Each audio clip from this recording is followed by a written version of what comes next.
A vossa proteção recorremos, Santa Mãe de Deus. Não desprezeis as nossas súplicas em nossas necessidades, mas livrai-nos sempre de todos os perigos. Ó Virgem gloriosa e bendita, com o vosso Filho Homem Pia, abençoai-nos, ó Virgem Maria. Meus caros filhos, nós chegamos hoje ao nosso 16º dia dessa pequena catequese mariana, nosso alimento diário, no mês de maio. Ontem nós meditamos sobre a ressurreição de nosso Senhor, a vinda do Espírito Santo e a vida da Virgem Maria, os últimos dias da vida dela em Jerusalém. Hoje nós queremos meditar sobre a morte de Nossa Senhora e a sua assunção aos céus. Sobre a morte da Santíssima Virgem, considera-se que, ainda que Deus a tenha preservado do pecado original, ele não quis preservá-la da morte do corpo, que é a pena do próprio pecado original. Nosso Senhor quis, sim, que ela sofresse, como os outros filhos de Adão, a morte, que era a sentença geral irrevogável para todos nós, seja para que Nossa Senhora fosse mais semelhante a Jesus, porque Jesus quis padecer a morte, e também seja para nos dar um exemplo das virtudes que nós devemos ter naquele último momento. Portanto, Nossa Senhora teria sim passado pela morte, mas não uma morte comum, nós veremos. Para mais nos dar testemunho de humildade, porque essa lei que condena a morte era humilhante, mas Nossa Senhora se sujeita com muita docilidade, com uma profunda humildade, e ela aceita com resignação e confiando na bondade de Deus. O desejo mais profundo da Virgem era se reunir definitivamente com nosso Senhor. Em relação à idade que Nossa Senhora teria quando morreu, muitos são diversas as opiniões, né? Mas uma delas, nos parece mais provável, diz que Nossa Senhora teria vivido 72 anos nessa terra. Da consideração desse fato nasceu uma devoção muito bela entre os franciscanos, que é chamada Coroa das Sete Alegrias de Nossa Senhora, exatamente remontando a essa quantidade de anos que Nossa Senhora viveu. Essa coroa reza 72 Ave-Marias. Depois, acerca do modo como Nossa Senhora teria morrido, os santos padres dizem que essa morte de Nossa Senhora pode ser comparada com um doce sono, um sono. Nossa Senhora dorme, a tradição oriental chamará de dormição da Virgem, para significar que não teve violência, não foi uma morte dolorosa, né? E que Nossa Senhora passou desta vida para a imortalidade com profunda tranquilidade de alma. Santo Ildefonso diz que Nossa Senhora não deveria morrer, e se morresse, que morreria de amor, não é? E não foi por velhice, não foi por enfermidade, ou porque o corpo da Virgem Maria teria ficado fraco, sem resistência. O que fez ela chegar a essa passagem da morte foi exatamente o seu grau de amor mais elevado. A única coisa que ardia no coração de Nossa Senhora era esse amor abrasado por Deus. Então, sem temor, em paz, Nossa Senhora parte deste mundo e é elevada ao céu. Tem um historiador chamado Nicéforo, que ele diz que pouco antes da morte de Nossa Senhora, São Gabriel teria aparecido a ela e dito que em breve ela se reuniria definitivamente com Nosso Senhor. E que naquele momento Nossa Senhora entra em êxtase de alegria e confirma mais uma vez o seu fiat, como lá na Anunciação, aceitando a vontade de Deus. Era tudo que ela mais esperava, a hora de se reencontrar definitivamente com o seu filho. São João Damasceno, um padre da igreja, escreveu um sermão sobre a dormição de Nossa Senhora. E ali ele narra as circunstâncias nas quais teria se dado essa ressurreição da Virgem Maria. Uma tradição muito antiga conta que no tempo desse sono de Nossa Senhora, da dormição dela, os apóstolos estavam espalhados pelo mundo pregando o Evangelho. Então o Espírito Santo os reúne num instante, o chama de volta a Jerusalém para se reunir em torno da Virgem, porque ela partiria desse mundo. Então, os apóstolos se reúnem, estando ali em torno do leito de Nossa Senhora, eles têm uma visão e escutam os anjos cantando. E durante 3 dias eles ouvirão esses cantos. E acompanhado por esses cantos, eles veem então Nosso Senhor que vem para buscar a sua mãe.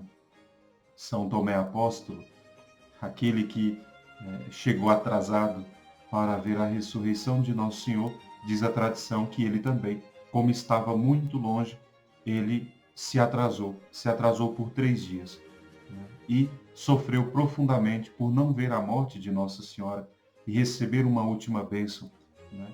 E ali, atrasado, ele pede aos apóstolos que abram, ele precisa ver o corpo da Virgem, ele precisa ver onde ela foi sepultada. E então os apóstolos consentem e abrem o túmulo. Quando abrem o túmulo, acontece um prodígio maravilhoso, que eles não veem mais o corpo da Virgem. Tem só o lençol, lírios e rosas, e exala um perfume profundo, né? E eles não têm mais o corpo da Virgem. Nesse momento, conta a tradição que São Tomé, elevando os olhos aos céus, ele vê Nossa Senhora na glória. E Nossa Senhora, sorridente, estende para ele, desata o cinto que trazia na cintura e coloca nas mãos de São Tomé, oferecendo para ele esse cinto, não é, como um sinal da sua proteção materna e também para o seu apostolado.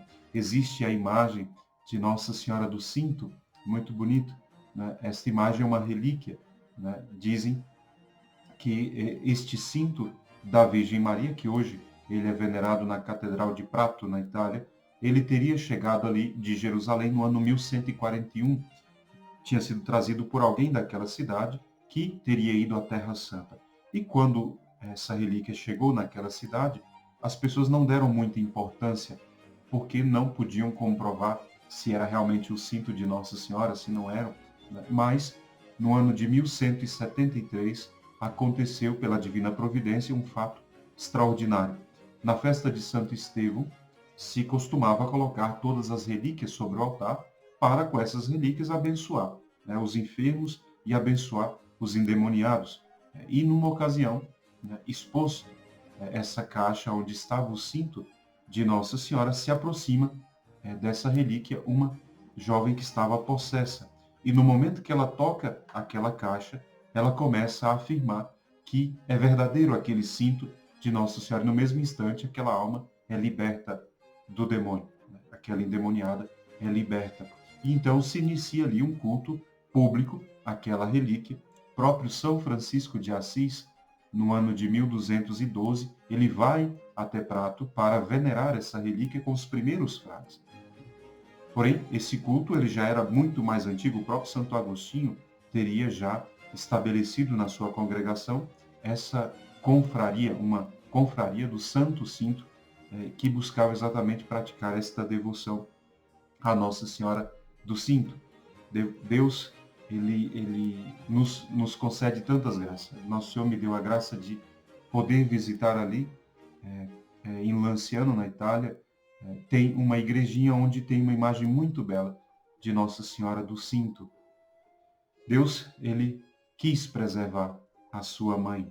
Ele quis preservar a sua mãe de todo o contágio do pecado e quis preservar o seu corpo da corrupção. Por isso, a Virgem Maria ressuscita, não é? E é elevada aos céus pelos anjos por Nosso Senhor e concede a ela esta graça da incorrupção do corpo. Nossa Senhora não tem o pecado, portanto, o seu corpo não tem que ser submetido à prova de se tornar pó. Nossa Senhora é transfigurada, é elevada aos céus. Nós ressuscitaremos no fim dos tempos. A Virgem Maria não. Ela ressuscita por um privilégio especial, 3 dias depois, né, da sua morte, da sua passagem. E isso nós podemos, não é, ver numa bula do Papa Pio XII, numa constituição apostólica chamada Munificentissimus Deus, de 1º de novembro de 1950, na qual o Papa diz que é, sim, um dogma divinamente revelado, que a Imaculada Mãe de Deus, a Virgem Maria, terminando o curso desta vida terrestre, ela foi assunta ao céu. em corpo e alma, não só em alma, mas em corpo e alma. Portanto, a Virgem ressuscita e é elevada ao céu. Na Assunção de Nossa Senhora, nós podemos meditar sobre a sua entrada gloriosa no céu, sobre a glória que ela recebeu nos céus entre os anjos de Deus e o poder que ela exerce no céu e na terra. Todas as hierarquias celestes esperaram esta hora feliz da Assunção de Nossa Senhora, e todos os espíritos bem-aventurados, as inteligências celestes, honraram Nossa Senhora, tributaram a ela, né, a sua honra, quando Nossa Senhora entra no céu. Nosso Senhor, Jesus Cristo, sai ao encontro da Virgem Maria, né, com aquele empenho, né, que inspira amor e ternura, e a introduz no seio da glória. E então agora acontece a cena mais bela: Deus Pai, com muita bondade, acolhe a sua filha, faz com que ela se sente no trono que foi reservado para ela ao lado do seu filho, e põe na cabeça de Nossa Senhora a coroa da imortalidade, e estabelece Nossa Senhora como rainha do céu, rainha da terra, constitui Nossa Senhora como dispenseira, depositária de todos os bens do céu, ordena que todas as criaturas inteligentes a honrem como mãe de Deus e como rainha do universo. Os anjos se submetem, os demônios são obrigados, a partir desse momento, a tributarem, não é, obediência a Nossa Senhora. E nós também consideramos, não é, o quanto é grande a glória de Nossa Senhora no céu. Glória que é proporcionada à sua augusta dignidade de ser mãe de Deus. A glória da Virgem corresponde sempre à sua maternidade.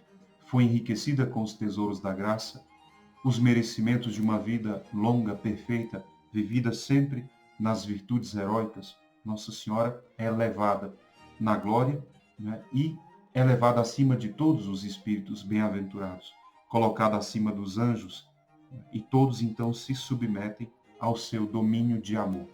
O império da Virgem Maria é um império nos corações, é um império de amor. A Virgem nos submete por amor. Nosso Senhor nos submete por natureza. Querendo ou não, nós o serviremos e o honraremos no fim. A Virgem Maria não reina, mas reina muito especialmente no coração daqueles que se dão a ela. E Nossa Senhora, então, elevada ao mais alto grau de glória, chega, não é possível, né, de se chegar a uma criatura. A Virgem é glorificada, objeto de admiração dos santos, dos anjos, dos louvores do céu. Os santos de São Boaventura proclamam: Santa, Santa, Santa Mãe de Deus e sempre Virgem. Ela é o objeto da esperança de cada um de nós, pecadores. A Virgem é para nós o modelo perfeito. E nós, olhando para a Virgem, não cessamos de aumentar a nossa esperança, pedindo a Deus que um dia também nos conceda a graça do céu. Muito belo, filhos, meditar sobre a Assunção da Virgem. Aqui nós encerramos uma primeira parte nessa pequena catequese, esse alimento diário que Nosso Senhor nos deu. Amanhã nós começaremos a meditar mais sobre a devoção à Santíssima Virgem. Começaremos meditando sobre as grandezas de Nossa Senhora. Peçamos à grande Mãe de Deus que nos abençoe e nos conceda a perseverança. Ó doce Senhora minha, dai-nos a vossa bênção, para não cairmos em tentação, pois toda a feliz sorte está, Maria, em vossas mãos. Fazei, Senhora, que consigamos vossos filhos uma boa morte, a bênção do Pai, o amor do Filho e a graça do Espírito Santo estejam conosco agora e para sempre. Amém. Louvado seja o coração de Jesus, para sempre no coração de Maria. Com o vosso Filho, a Mãe Pia, abençoai-nos, ó Virgem Maria.